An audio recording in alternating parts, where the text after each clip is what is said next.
அபய குரல் கொடுத்த அந்த நேரம் ஓடி வரும் சமயபுரத்து ஆத்தா. அபய குரல் கொடுத்த அந்த நேரம் ஓடி வரும் சமயபுரத்து ஆத்தா. அம்மா அருள்மிகு சன்னதிக்கு ஒரு முறை வந்தாலே துன்பமெல்லாம் பறந்துடுங்க ஆத்தா.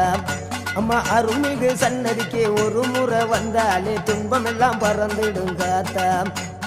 ஓம் சக்தி ஓம் சக்தி ஓம், ஓம் சக்தி ஓம் சக்தி ஓம், ஓம் சக்தி ஓம் சக்தி ஓம், ஓம் சக்தி ஓம் சக்தி